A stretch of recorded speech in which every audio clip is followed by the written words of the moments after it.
to Sana IE. I'm your host, XO. If it's your first time listening, I just want to thank you. Thank you for tuning in. Thank you for taking the time out of your day to listen to this episode. And wherever you're at right now, I just want to thank you. Hopefully, by the end of this episode, I get you to subscribe to the show and be a weekly listener. We drop episodes Mondays and Fridays, really discussing brain health as well as financial health. It is Friday, so with this episode, we're going to be talking about the rules of money.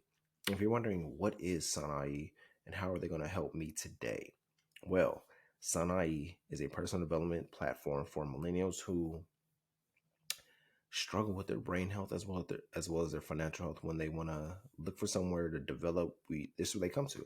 We drop tips, tricks, knowledge, research, statistics. We do coaching, whatever they need. We're here for you. And with this episode, we're going to be discussing the rules of money. Just how many rules I got? About 13 rules for money. It's going to be quick, fast episodes. Episode may be 10 minutes, 15 minutes, whatever it may be, but you're going to know what are the 13 rules of money that I found. But let me kick off the show with some quotes of the day. And my first quote is, "Don't give up, not today, not tomorrow, not next week, keep going." Where are you at on your journey? Wherever you're at on your journey, you may hit a wall, hit a threshold, you may hit an obstacle that's really delaying you, deterring you, whatever it may be.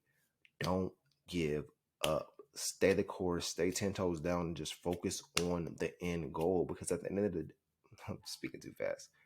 At the end of the day, your mission, your journey, every obstacle, every hurdle, anything that you come through that puts a pause, that makes you stop, is there for you to learn a little bit more about whatever you're going through instead of trying to I should give up and start over. Nah, stay the course. You know it wasn't going to be easy. It's not going to be easy, whatever you're trying to pursue in life. There's going to be times where you get tested to where you're like, damn, I should just give up and turn around, or I should give up and stop. Nah, don't give up. Not today, not tomorrow, not next week. Keep going. You're built for this. So if anytime you may have hit that hurdle, hit that wall, a week, a year or two ago, you know that, damn, I wish I never would have gave up on that. If you did give up, you wish you never gave up. But from this day forward, if anything you encounter that puts you where you have to question yourself, damn, should I give up? Should I start over? Nah, you shouldn't give up. That's just a sign that that blessing is coming for you. The thing that you want is coming, but it's just testing you to see if you're going to be patient and resilient when it comes to that hurdle, when it comes to the obstacle. So don't give up. Not today, not tomorrow, not next week. Keep going. You got my support. If you need to talk, you need to reach out, I'm here for you, but keep going. And my second quote is, there are people who come as lessons and people who come as blessings. Both are necessary for your growth and evolution. So be thankful for both. I honestly feel like that quote is literally self-explanatory, and it's my favorite quote because we meet people in life, we encounter people who either teach us or bless us, and we have to appreciate them both because people come with lessons and people come with blessings, and understanding that that's what a lot of people in our lives are for. Some people come and go, some people come to stay, but understanding the people that come and go, they came to teach you a lesson that you needed to learn. And the people that stay in your life are truly blessings for you. But let's kick off the show, get into it. The rules of money. And the first one is the very first tip, key, whatever you want to call it, is very vital to you. And that is pay yourself first. And I bet you're wondering, how do I pay myself first? Well, if you have a savings account, investment account, pay yourself first before you pay off any bills, because at the end of the day, it's all about you investing into your future. So paying yourself first helps your future self out for any situation you may encounter, or even putting money into an emergency fund. Savings, emergency fund, or investment fund are the ways to pay yourself first, or even invest in something that you're trying to learn, some knowledge you're trying to acquire when it comes to anything that you want to more knowledge about on your journey, whether it's a course, whether it's investing in coaching, investing in yourself with books, laptops, iPads, whatever it may be to help you grow. Pay yourself first. And number two would be learn how to invest. Learn how to invest, whether it's in the stock market, whether it's in real estate, whether it's in companies, businesses, whatever it may be. Learn how to invest. And the best way to learn is YouTube. YouTube or podcasts are the best way to learn how to invest, because you can just put how to invest or learn how to invest, and you will get a lot of episodes on YouTube videos on how to invest, and really just taking your time learning how to invest to put your money in the right places, because putting your money in banks is cool, but at the end of the day, they're using your money while your money's just sitting in the bank. So it's like, how can I use my money to learn how to invest, whether it's real estate, whether it's creating a business, whether it's investing in my family. Learn how to invest, because that'll help you out in the long run and it'll help your future self out. Number three would be, don't be a hater of money. You're like, how can I be a hater of money? It pays my bills. There's some people that think money is for the evil. Money is good. The root of they say the root of all evil is money, supposedly. But don't be a hater of money, because money helps you get what you need to get in life.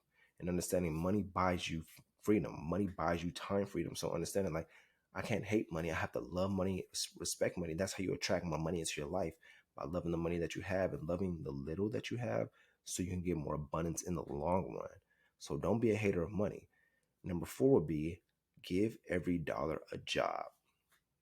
Whatever you have in your bank account, savings account, give every dollar a job. What is this dollar going to do? What's that dollar going to do?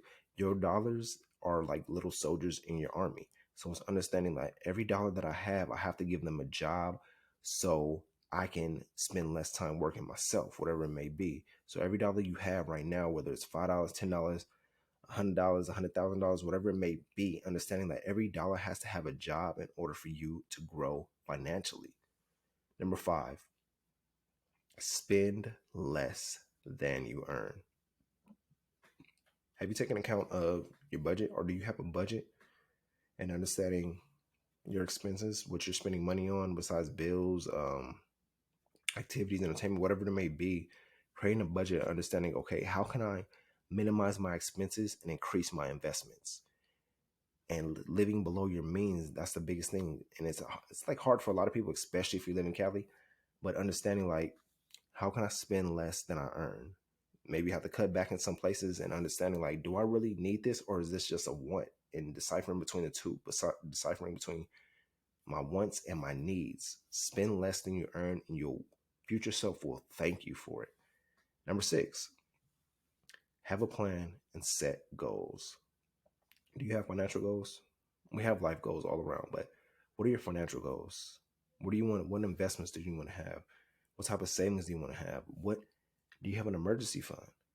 Have a plan and set those goals and write out those financial goals, whatever it may be. You be like, oh, I want it out, and never make a plan for it.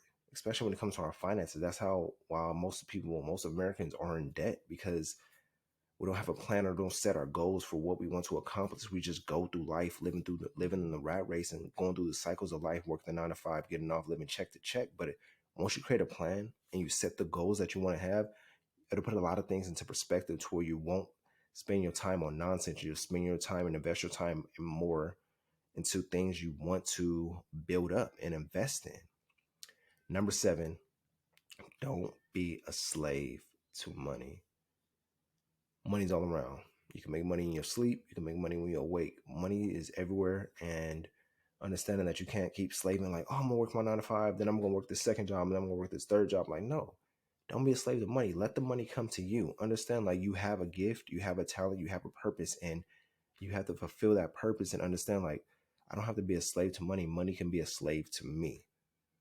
Number eight, keep your finances organized. The biggest things, creating a budget, setting out, having different accounts, whatever it may be, and understanding, keeping them organized, checking your finances on a weekly basis, bi-weekly basis, monthly basis, and really understanding where your money's going, where your money's coming in, and how can you create more streams of income for yourself. And number nine, it's a game. Learn how it works. It's a game. Learn how it works. Always have an emergency fund. I know we all played in Monopoly, and what do you do at Monopoly? You collect 200 pounds every time you pass go. Go is like that weekly paycheck or bi-weekly paycheck that you get.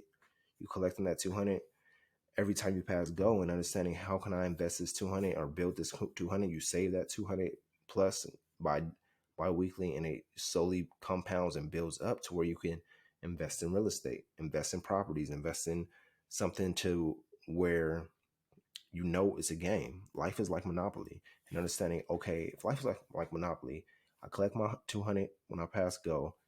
Let me start buying houses. Let me start buying apartments. Let me start investing in hotels, whatever it may be, railroads, and little things like that. And understanding, like, okay, I always have to invest in something for my future self and always have an emergency fund. Number 10, always make your money work for you. How can I make my money work for you? I'm glad you asked. Have your money work for you by doing little things, starting a business, um, investing in your knowledge, investing in education, investing in books, having that money work for you so you can learn how to make more money, going to events, going to courses, going to seminars, whatever it may be. Have your money work for you so you can gain some knowledge and really do what you want. Start an e-com business, whatever it is. Start a side hustle where you getting that money in and it's coming in like a cycle. Number 11, learn how to make money passively. And this is starting a side hustle. Figure out what side hustle suits you. What are you good at? I know me personally, making money passively would be, I got an e-com business. I'm starting a meal prep business, whatever it may be. Learn to make money passively to where you're not spending so much time doing everything yourself. Number 12, use it to solve problems in the world. I know the biggest thing in California is homelessness. Use your money, whatever money you get, give more. You know, when you give, you receive more. So anytime you see a homeless person or somewhere you can donate to a charity, whatever it may be, use that money to solve the world's problems instead of thinking about I all the time. And your final one, it's not what you make, it's what you keep or invest. And knowing that, like, oh, I make so and so 50,000 a year, but at the end of the day, are you really making 50,000 a year? Are you making 50,000, but you're not keeping 50,000 because you're making 50,000 a year, but that money's going in other places. So where at the end of the year, you only got 1,500 to your name. So what are you really making a year? So it's not what you make, it's what you keep and invest. Understand that. And those are your 13 rules of money. I appreciate y'all tuning in. Share the show, subscribe, review. Let me know if I left out any rules that you think would be a perfect rule for money, and I'll drop them on the next episode. I appreciate y'all. Enjoy your weekend. Share the show, review. Let me know how I did. Subscribe if you haven't already, as well as if you want to support the podcast. Like, how can I support you? You've been dropping knowledge, dropping us, helping us out. Go to the website, sanai.com. I'll put it in the show notes, and you can either leave support, however you want to do it, or even just buying some merch from us. I greatly appreciate y'all. And let me leave y'all with this. He who has overcome his fears will truly be free. Enjoy your weekend. It's Memorial Day weekend, huh? Enjoy your Memorial Day weekend. Have fun. Be safe. We'll be back again with Sana I E.